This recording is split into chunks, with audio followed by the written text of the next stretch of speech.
There's a kind of silence that doesn't feel peaceful. It feels heavy, confusing. It lingers in your chest long after the conversations stop, long after the messages slow down, long after you tell yourself you should be over it by now. And if you've ever lived with someone who kept you at a distance emotionally, you know exactly what that silence feels like. It's not just the absence of words, it's the absence of certainty, the absence of warmth, the absence of something you couldn't quite name at the time, but now you realize it was safety. And here's the part most people don't talk about. When you spend enough time in that kind of emotional environment, it doesn't just hurt you while you're in it, it changes you, quietly, gradually, almost invisibly. You start adapting in ways you don't even notice. You begin adjusting your expectations, your reactions, even your definition of love itself. What once felt confusing slowly becomes familiar. What once felt wrong starts to feel normal. So when you finally step out of that dynamic, when you're no longer dealing with the distance, the mixed signals, the emotional unavailability, you expect to feel free. You expect clarity. You expect relief. And maybe part of you does feel that, but another part of you feels something else entirely. Something you didn't expect. You feel off. You feel unsure. You feel like you've lost your emotional footing. Because the truth is, you didn't just experience a relationship, you experienced a pattern. And your mind and body learned that pattern so well that now, even in its absence, it continues to echo inside you. That's where this begins. Not with them, but with what stayed in you. At first, the damage doesn't show up in obvious ways. You're still functioning, you're still moving forward, you're still talking to people, maybe even trying again. But underneath that surface, something feels different. You notice that you hesitate before expressing how you feel. You second-guess your instincts. You replay conversations in your head, trying to figure out if you said too much or not enough. And the confusing part is, you don't always connect this back to what you went through. You might just think, this is how I am now. But it's not who you are, it's what you adapted to. When you were with someone emotionally distant, your system had to find ways to cope. You learned how to read between the lines, you learned how to sense shifts in energy, you learned how to adjust yourself to maintain connection, even when that connection felt unstable. And over time, those adjustments stopped feeling like effort. They became automatic. So now, even in situations where there's no threat of emotional withdrawal, your mind still scans for it. Your body still prepares for it. You might feel anxious when someone doesn't respond quickly, even if there's no reason to worry. You might feel uneasy when things are going well, as if something is about to change, and you might not even realize why. This is where the science of it comes in. Because what you experienced wasn't just emotional, it was neurological. Your brain and nervous system adapted to an environment where connection was inconsistent. And in that kind of environment, your system learns to stay alert, to stay prepared, to anticipate disconnection before it happens. It's not a flaw, it's not weakness, it's conditioning. And one of the biggest shifts you'll start to notice is how your body reacts to closeness itself. Not just emotional closeness, but the idea of it. Because when closeness was paired with unpredictability, your system stopped seeing it as purely safe. It became something mixed, something uncertain. So now when you get close to someone new, even if they're kind, even if they're consistent, even if they're emotionally available, part of you doesn't fully relax. Part of you stays guarded, not because you want to, but because your system remembers. And this is where things can get even more confusing, because the very thing you thought you wanted, stability, consistency, emotional presence, can start to feel unfamiliar, and anything unfamiliar can feel uncomfortable. You might find yourself questioning it, wondering if something is missing, wondering if it's too easy, wondering if you're really feeling what you're supposed to feel. But what you're actually experiencing isn't a lack of connection. It's the absence of chaos. And your system doesn't know what to do with that yet. When you lived in a push-pull dynamic, your brain became highly attuned to changes. A message after silence felt intense. A moment of closeness after distance felt powerful. Those emotional highs and lows created a kind of intensity that can easily be mistaken for deep connection. So when that intensity is no longer there, when things are steady instead of unpredictable, it can feel flat by comparison. Not because it is flat, but because your baseline has shifted. This is one of the hardest parts of moving towards secure bonding. You're not just learning how to connect with someone new, you're learning how to interpret connection differently, because secure bonding doesn't rely on emotional spikes. It's not built on uncertainty or guessing, it's built on consistency, on presence, on emotional safety that doesn't disappear when things get real. And at first, that kind of connection doesn't always feel exciting. It feels calm, it feels steady, it feels quiet, it feels steady, it feels quiet. And if you're being honest, that quiet can feel unfamiliar in a way that almost makes you want to disrupt it, not because you want chaos again, but because your system is used to movement, to tension, to something happening. Sitting in stability requires a different kind of strength. It requires you to stay present without looking for signs of change. It requires you to trust what's in front of you, even when your past is telling you to be careful. And that's where the real work begins, not in finding the right person, but in allowing yourself to experience connection without constantly preparing for it to disappear. Because what you're rebuilding isn't just trust in someone else, it's trust in the experience of connection itself. And this doesn't happen all at once. It happens in small moments, in the way you start to notice your reactions without immediately acting on them, in the way you pause before assuming the worst, in the way you begin to question the patterns that once felt automatic. You might still feel the urge to overthink, to analyze, to search for hidden meaning, but now there's a small space between the feeling and the reaction. And in that space, something new starts to form: awareness. And awareness changes everything, because once you see the pattern, you're no longer fully inside it. You begin to recognize that the anxiety you feel isn't always about what's happening now, it's often about what happened before. You begin to separate the present from the past, and that separation gives you the ability to respond differently. Not perfectly, not instantly, but gradually. And as you continue to experience moments of safe, consistent connection, something shifts at a deeper level. Your nervous system begins to recalibrate. It starts to learn that closeness doesn't always lead to distance, that expression doesn't always lead to withdrawal, that being seen doesn't always lead to being left. This is the science of secure bonding. It's not just emotional growth, it's neurological change. Every time you experience connection without the old outcome, your brain updates its understanding of what's possible.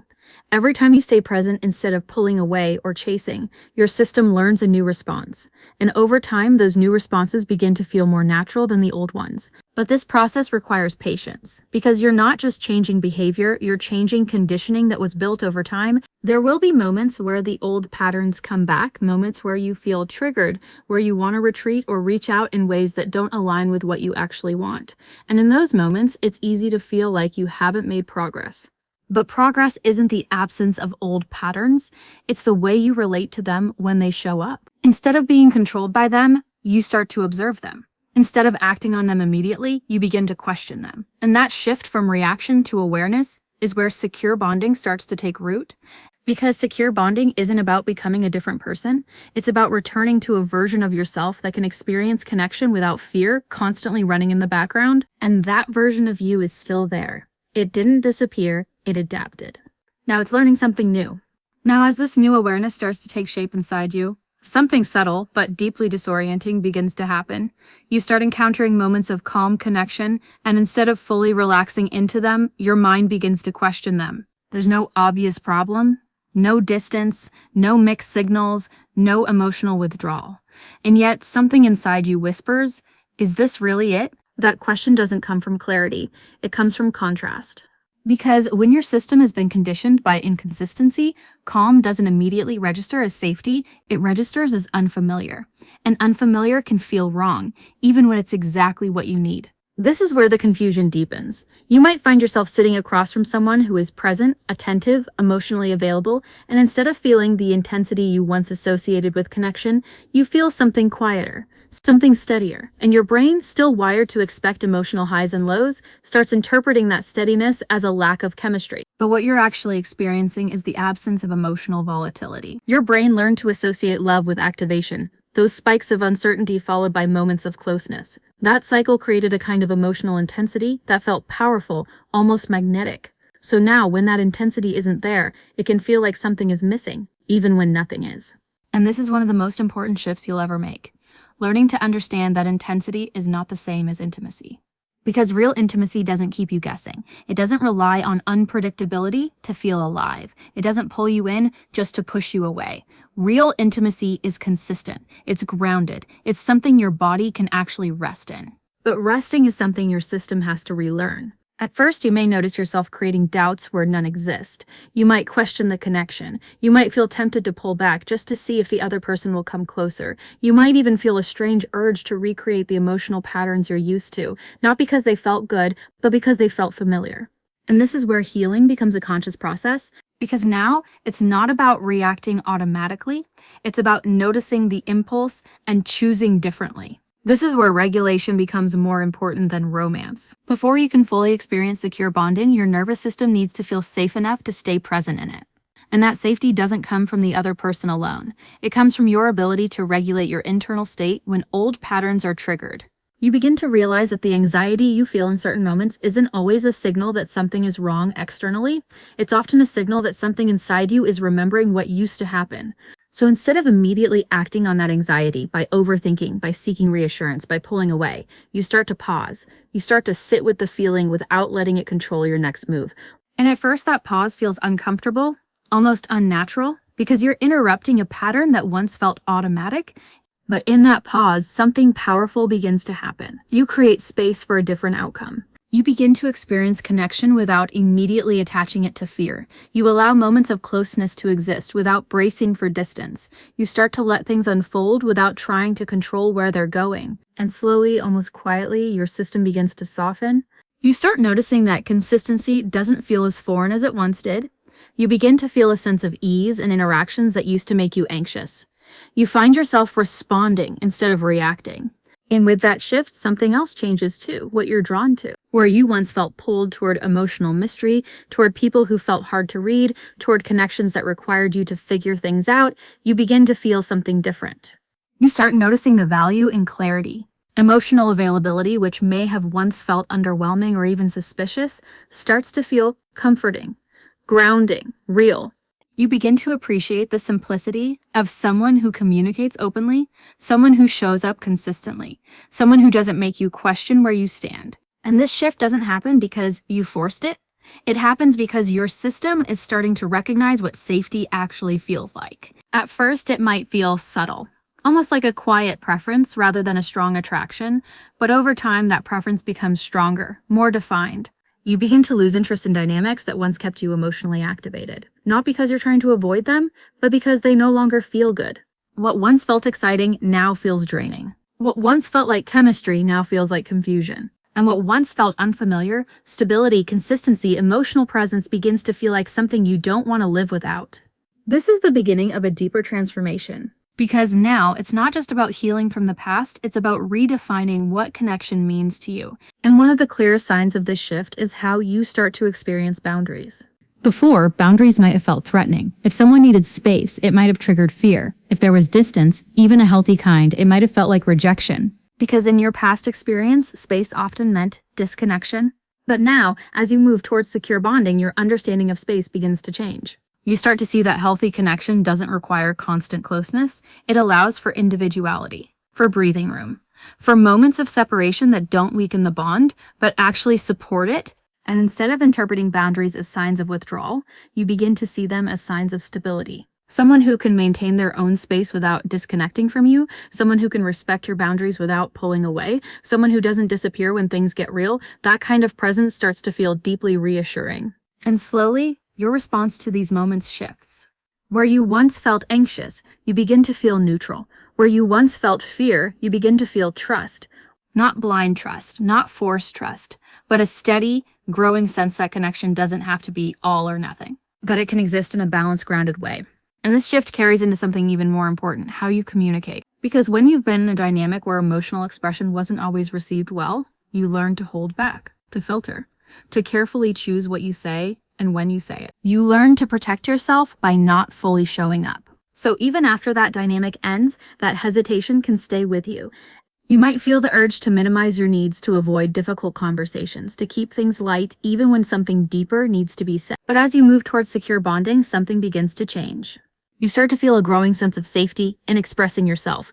Not because you're guaranteed a perfect response, but because you're no longer basing your expression on fear. You begin to understand that your needs are not too much. Your feelings are not a problem to manage. Your voice doesn't have to be filtered to be accepted. And with that understanding, communication becomes less about avoiding conflict and more about creating connection. You start speaking from a place of clarity instead of anxiety. You express what you feel without immediately worrying about how it will be received. You allow yourself to be seen more fully. And in doing that, you begin to experience something that may have felt rare before, being understood. Not perfectly, not every time, but consistently enough that your system starts to relax into it. And that's when another shift happens, one that changes how you experience connection at its core. You stop seeing communication as a risk and start seeing it as a bridge, a way to deepen connection instead of protect yourself from losing it. And as these changes continue to unfold, something inside you begins to settle. The constant alertness starts to fade. The need to analyze every detail begins to quiet down. The urge to prepare for disconnection loses its intensity. And in its place, something new begins to grow. A sense of steadiness, a sense of trust, a sense that maybe, just maybe, connection doesn't have to feel like something you're constantly trying to hold together. It can feel like something that holds you too. And as that sense of steadiness begins to take root, something deeper starts to shift, something that goes beyond your thoughts, beyond your behaviors, and settles into the way your body experiences connection itself. Because up until now, so much of your experience has been filtered through anticipation of distance, anticipation of change, anticipation of loss. But as you continue to have moments where those expectations are not met, where closeness stays, where presence remains, where connection doesn't suddenly disappear, your system starts to update. Not all at once, not in some dramatic, life-changing instant, but gradually, quietly, through repetition. This is where real rewiring begins.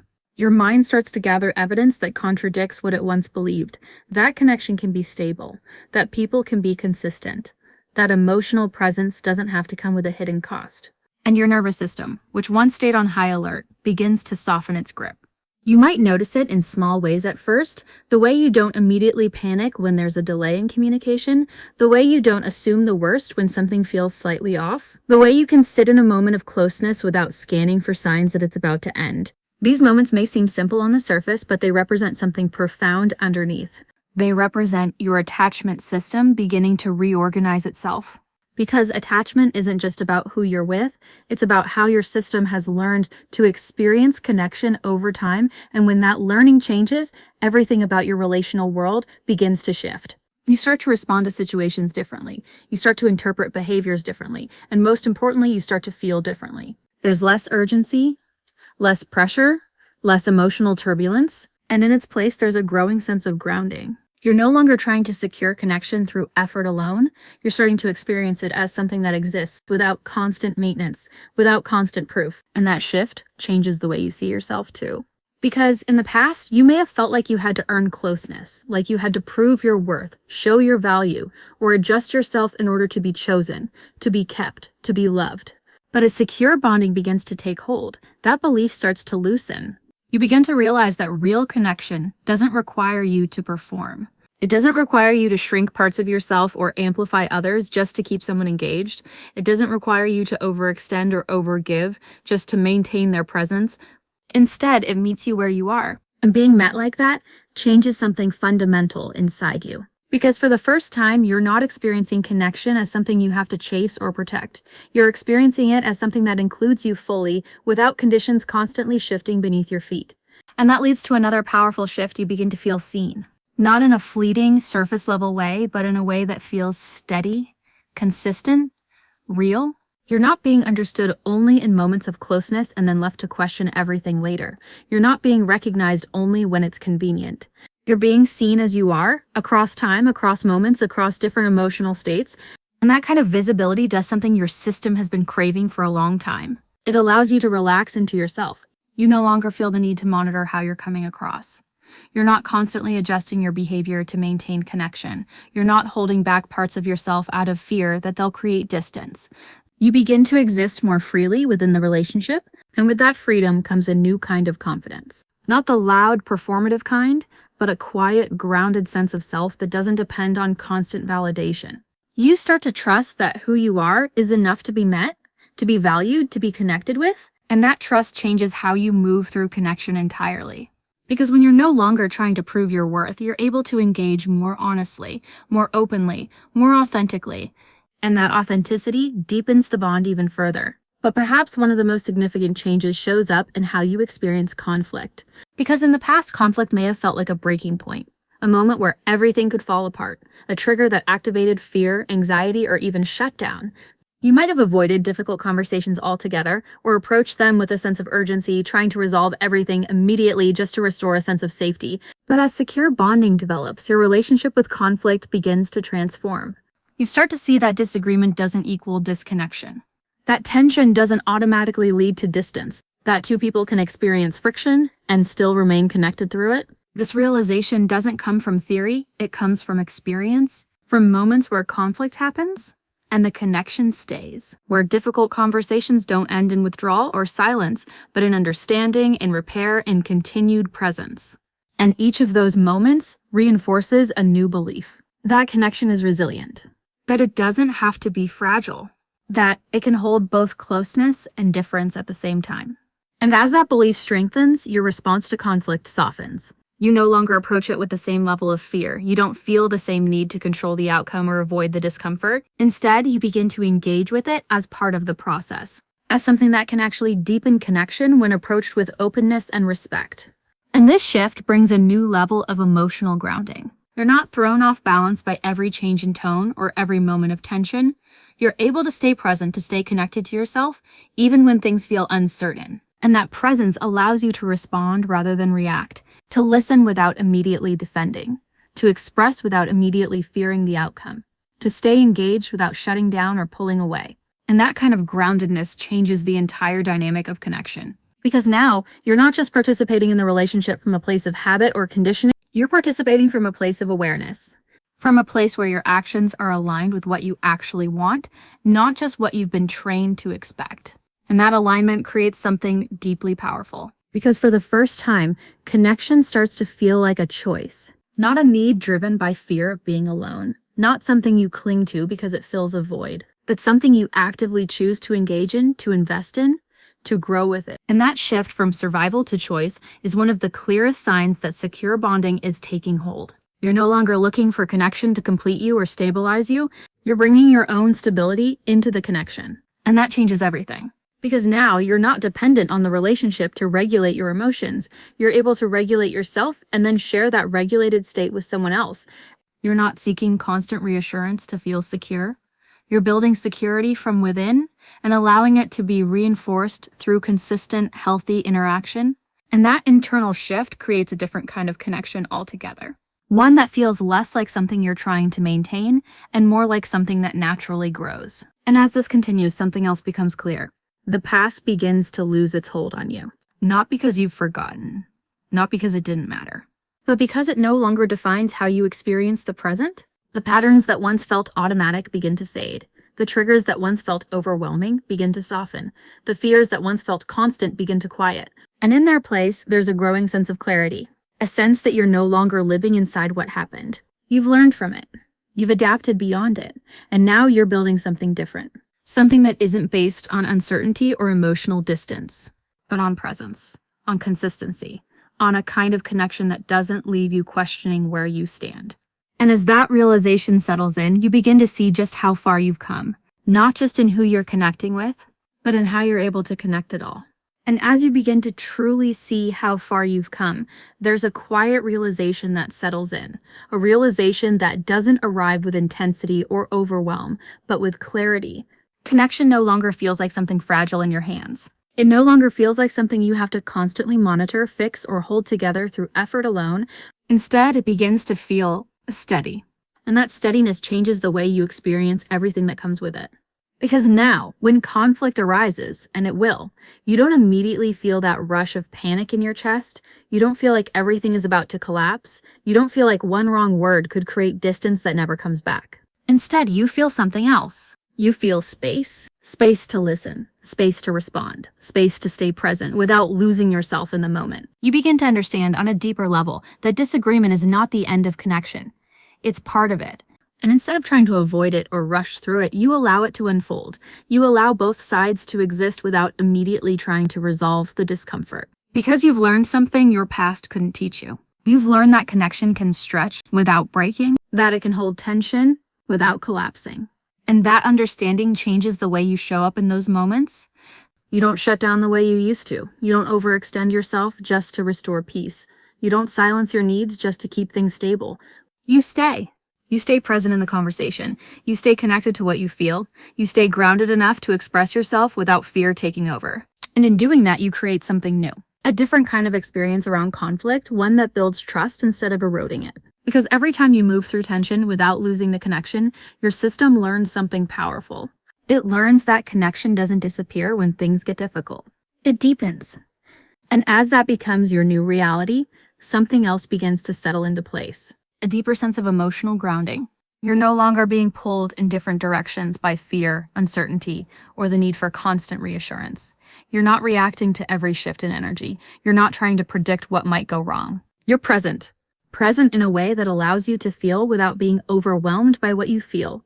Present in a way that allows you to respond instead of react. Present in a way that keeps you connected to yourself, even while you're connected to someone else. And that grounding becomes your anchor. Because now, no matter what happens externally, you have a sense of internal stability that doesn't disappear. You trust yourself to handle what comes up. You trust yourself to communicate what matters. You trust yourself to walk away if something no longer aligns, not from fear, but from clarity. And that level of trust creates a completely different relationship with connection itself. Because now you're not entering connection from a place of lack. You're not seeking someone to complete you, fix you, or regulate what you can't manage alone. You're entering connection from a place of wholeness. From a place where you are already grounded, already aware, already capable of holding your own emotional experience. And from that place, love stops being something you need to survive. It becomes something you choose. You choose to open. You choose to invest. You choose to stay present. Not because you're afraid of losing it, but because it adds something meaningful to a life that already has stability within it. And that shift from needing connection to choosing it is one of the most powerful transformations you can experience. Because it frees you. It frees you from chasing what isn't available. It frees you from holding on to what doesn't meet you. It frees you from trying to make something work that was never aligned to begin with. And instead, it allows you to recognize what is, to recognize consistency, to recognize presence, to recognize emotional availability for what it truly is, not something to question, but something to value. And as you continue to live in that awareness, something else begins to happen. The past, which once felt so present, so influential, so deeply tied to how you experienced everything, begins to fade into the background, not in a way that erases it, but in a way that releases its control over you. You no longer see every situation through the lens of what happened before. You're no longer expecting the same patterns to repeat. You're no longer bracing yourself for the same outcomes because you've built something new. Not just externally, but internally. You've created a different baseline, a different way of relating to connection, a different understanding of what love feels like. And from that place, the memories that once carried so much weight begin to lose their intensity. They become something you can look at without being pulled back into. Something you can understand without reliving. Something that shaped you but no longer defines you. And that freedom creates space. Space for something new to fully exist. Space for connection to feel different. Space for love to feel the way it was always meant to feel. Not confusing, not unstable, not something you have to decode, but something you can rest in. Something that doesn't require constant questioning. Something that feels clear. And that clarity might feel unfamiliar at first because you spent so long trying to make sense of things that didn't make sense. But over time, that clarity becomes your new normal. You begin to recognize that love doesn't have to feel like a puzzle. It doesn't have to feel like something you're constantly trying to figure out. It doesn't have to come with mixed signals, emotional distance, or uncertainty about where you stand. Real secure love feels different. It feels calm. It feels steady. It feels like something your system doesn't have to fight to hold on to. And maybe the most surprising part of all of this is that it doesn't feel overwhelming. It doesn't feel like a constant emotional high. It doesn't consume you in a way that makes you lose yourself. Instead, it feels like peace. A kind of peace that you don't have to earn. A kind of peace that doesn't disappear when things get real. A kind of peace that allows you to fully be yourself without fear that it will push someone away. And when you finally experience that kind of connection, you realize something that changes everything. You realize that love was never supposed to feel like confusion. It was never supposed to feel like instability. It was never supposed to feel like something you had to chase, prove, or constantly question. It was always supposed to feel like this: grounded, clear, safe, and deeply, quietly, like home.